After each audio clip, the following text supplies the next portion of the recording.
नमस्कार दर्शक बंधु। आज अधिवेशन को मु घासीराम पंडा आपण मानक समस्त को स्वागत करुचे।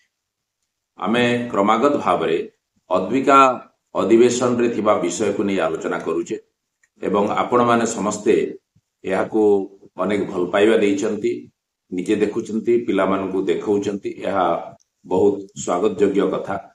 अधिक रु अधिक एई भली वीडियो पाइबा पई आपण माने सब्सक्राइब करंतु एवं जो माने ए वीडियो रो लिंक पाई नांती सेमानक पाखकु लिंक टिकु शेयर कर। आजिर अधिवेशन रे आमे मे मासर विषय को नहीं आलोचना करिबा। अद्विका पाठ्यक्रम अनुसार मे मासर विषयटी हेउची हिंसा को चिन्हिबा एवं प्रथम शनिवार रे आमे एई क्रम रे आलोचना करिबा हिंसार प्रकार भेद।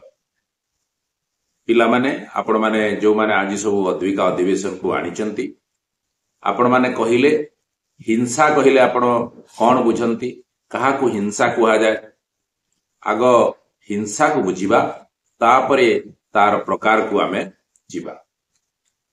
आपण मानक भितरे दलगत होइकि आलोचना करि परिबे हिंसा कहा को कुहा जाए, आपण माने हिंसा कहिले कौन बुझंती एवं आपण माने निजे जीवन रे जदि केबे हिंसार शिकार हेइछंती बोली भाबुचंती ताहेले सेही भली घटना को मध्य आपनकर आलोचना रे आपण माने आनी परिबे। एहा आपनकु बुझिबा पई आहुरी सहज हो। ठीक कथा गुडी को आपण मानकर आलोचना रे आसुची निश्चय। तेबे हिंसार जो शब्दटी अछि एहा द्वारा गोटिए कथा बुझा पड़े जे जणे आर जन को यदि कष्ट दिए से कष्टटी मानसिक भाव में हो पारे, से कष्टटी शारीरिक भाव में भी हो पारे। जने जन को बाड़ेला मारदेला एगुड़िक मध्य हिंसा हो पारे। जने जन को देखिए आड़ आखिरे चाहिदेले भी डर लगे, जने जन को गाली देकर भी कष्ट दे पारे। ये सब को आमे हिंसा बोली कहि परिबा। विशेष करी आमको कष्ट देला भलिया व्यवहार जदि किए करे ताहेले ताकू आमे हिंसा बोली कहि परिबा। बुझिहेला आमे हिंसा काहाकू कहिबा। तेबे हिंसार शिकार प्राय समस्ते हुअन्ति।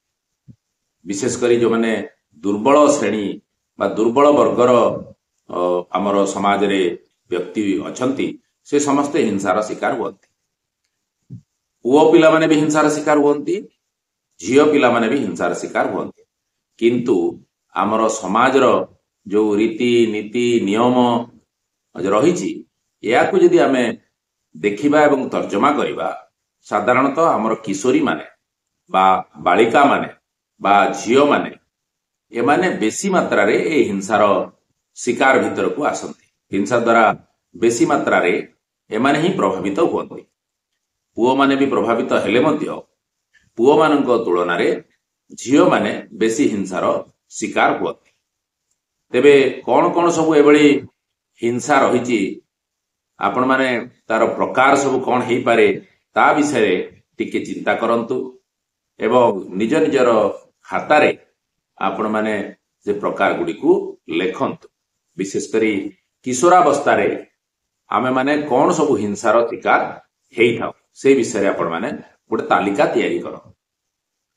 बढ़िया आपण माने तालिकाटी को सुंदर भाव में तैयारी करिसेंती।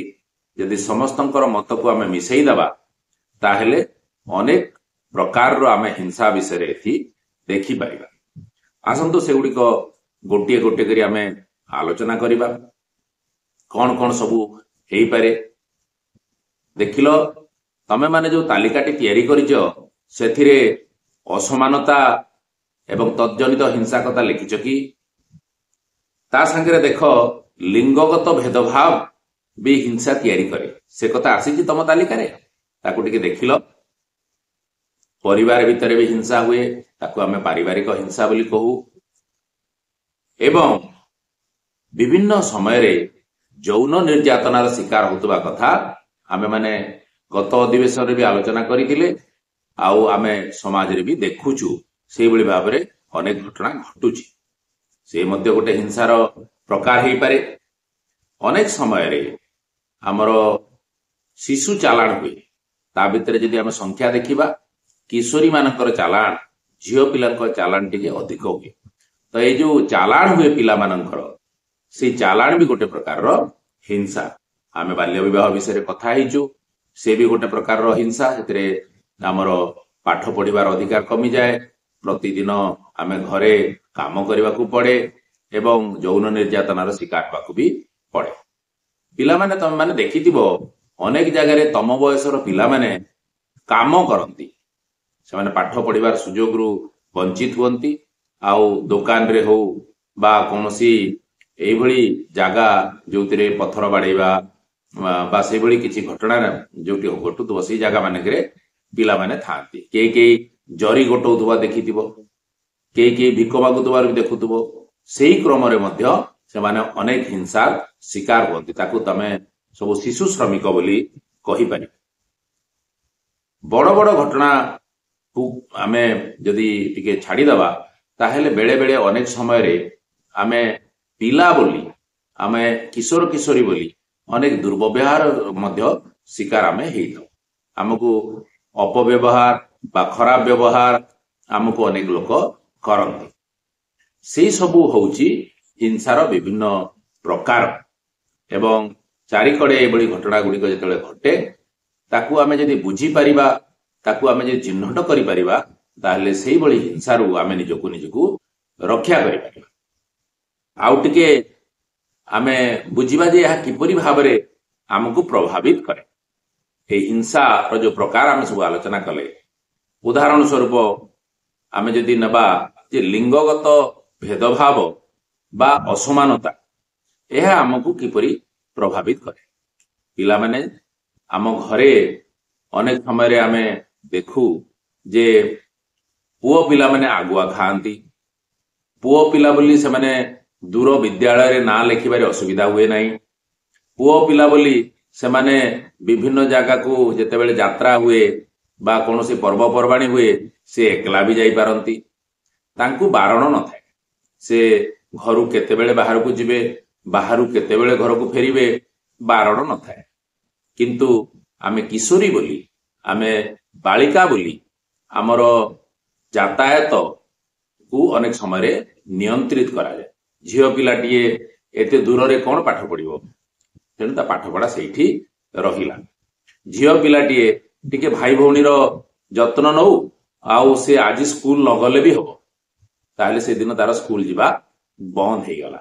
ତ ଏଇଭଳି ଭାବରେ ଅନେକ ସମୟରେ ପୁରୁଷ ଏବଂ ମହିଳା ବା ପୁଅ ଏବଂ ଝିଅ ବୋଲି ଯୋଉ ପାର୍ଥକ୍ୟ ଆସେ, ସେଇ ପାର୍ଥକ୍ୟ ଜନିତ ଯୋଉ ପ୍ରଭାବଟି ପଡେ ତାକୁ ଆମେ ଲିଙ୍ଗଗତ ଭେଦଭାବ ବା ଅସମାନତା ଯୋଗୁଁ ହିଂସା ବୋଲି ଆମେ କହିପାରିବା। ଏଇଭଳି ଘଟଣା ତମମାନଙ୍କ ସହିତ ଘଟେ କି? ଯଦି ଘଟୁଛି ତାହେଲେ ଆମେ ସେ ବିଷୟରେ ଆମ ଘରେ ଆମର ଅଭିଭାବକ ମାନଙ୍କ ସହିତ ଆମେ କଥା ହେଇପାରିବା ଏବଂ ତାହା ଏକ ହିଂସାର ପ୍ରକାର ବୋଲି ଆମେ ସେମାନଙ୍କୁ ବୁଝେଇ ପାରିବା। ସେଇଭଳି ଭାବରେ ଅନେକ ସମୟରେ ଆମର ଝିଅ ପିଲାମାନେ କଣ ହୁଏ, ଅଶ୍ଳୀଳ ଇଙ୍ଗିତ ସେମାନଙ୍କୁ ଅନେକ ଲୋକ କରନ୍ତି।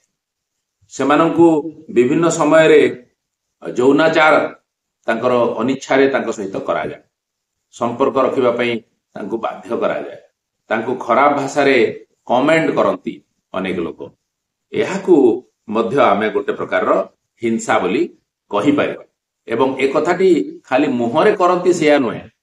ଆଜିକାଲି ଯେହେତୁ ଆମେ ଟେକ୍ନୋଲୋଜି ବ୍ୟବହାର କରୁଛୁ, ମୋବାଇଲ ବ୍ୟବହାର କରୁଛୁ, ବେଳେ ବେଳେ ହ୍ୱାଟ୍ସଆପରେ ମେସେଜ ଆସିବା, ସୋସିଆଲ ମିଡିଆରେ ଯଦି ଆପଣମାନେ ଇନଷ୍ଟାଗ୍ରାମ, ଫେସବୁକ୍ ଇତ୍ୟାଦିରେ ଅଛନ୍ତି ତାହେଲେ ସେଥିରେ ମଧ୍ୟ ମେସେଜ ଆସିବା ଏବଂ ସେଥିରେ ଅଶ୍ଳୀଳ ମନ୍ତବ୍ୟ ରଖିକିରି ମେସେଜ ଆସିବା ଅନେକ ସମୟରେ ଘଟୁଛି। ତେଣୁ ଏହାକୁ ମଧ୍ୟ ଗୋଟେ ପ୍ରକାରର ଆମେ ହିଂସା ବା ଯୌନ ନିର୍ଯାତନା ର ହିଂସା ବୋଲି ଆମେ କହିପାରିବା।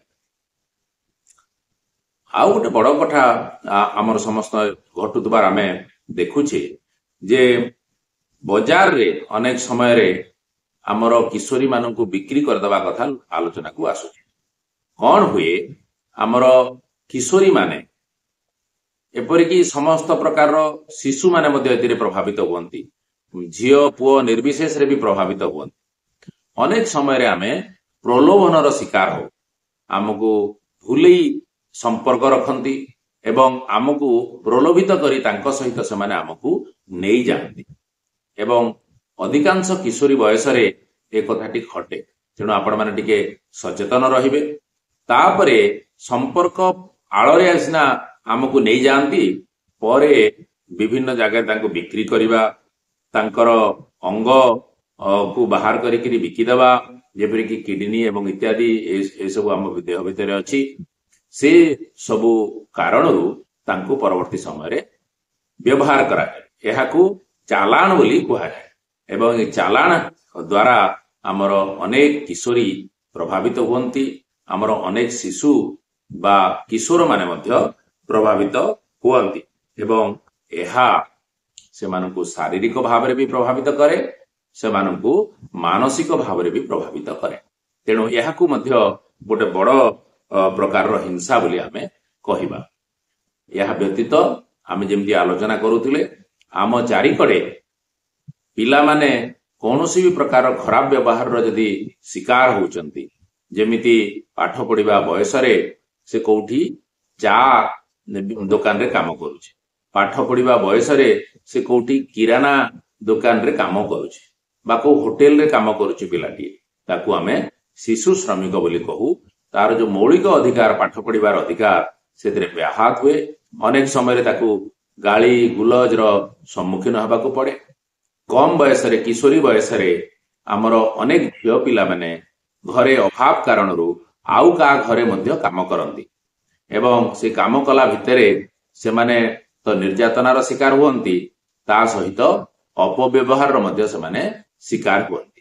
ତେଣୁ ଏହିପରି ଭାବରେ ଅନେକ ପ୍ରକାରର ହିଂସା ରହିଛି ଏବଂ ଆମର ଚାରିକଡ଼େ ଏହି ହିଂସା ଗୁଡ଼ିକୁ ଆମେ ଚିହ୍ନଟ କରିପାରିଲେ, ଆଉ ଆମେ ଭୋଗୁଥିବା ହିଂସାକୁ ଆମେ ବିଶେଷ ଭାବରେ ଚିହ୍ନଟ କରିପାରିଲେ ଆମେ କ'ଣ କରିବା?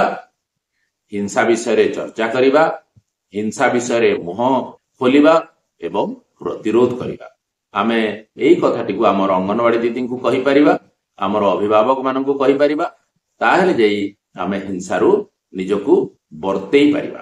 ତେଣୁ ଆଜିର ଆଲୋଚନାକୁ ଆମେ ଏଇଠି ରଖିବା ପୂର୍ବରୁ ଆପଣମାନଙ୍କୁ ସମସ୍ତଙ୍କୁ ଗୋଟିଏ ଘରେ ଗଲେ ଗୋଟେ କାମ କରିବେ, ସେଇ କାମଟି ମୁଁ ରଖିକିରି ଆଲୋଚନାଟିକୁ ରଖିବି। କ'ଣ ସେ କାମ?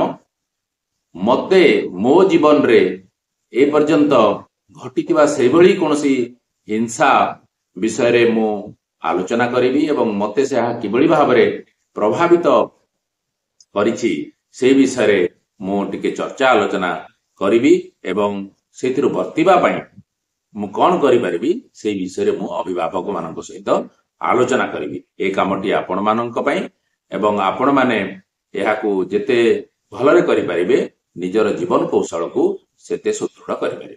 ତାହେଲେ ଆଲୋଚନାଟି କେମିତି ଲାଗିଲା ଆପଣମାନେ ନିଶ୍ଚୟ ଏହାର କମେଣ୍ଟସରେ ଲେଖିକିରି ଜଣେଇବେ ଏବଂ ଏହାକୁ ଆମର ଯେତିକି ଜାଗାରେ ଅଦ୍ବିକା କାର୍ଯ୍ୟକ୍ରମ ଚାଲୁଛି ଅଙ୍ଗନବାଡି କେନ୍ଦ୍ର ମାନଙ୍କରେ ସମସ୍ତଙ୍କ ପାଖକୁ ପହଞ୍ଚେଇବାରେ ସାହାଯ୍ୟ କରିବେ।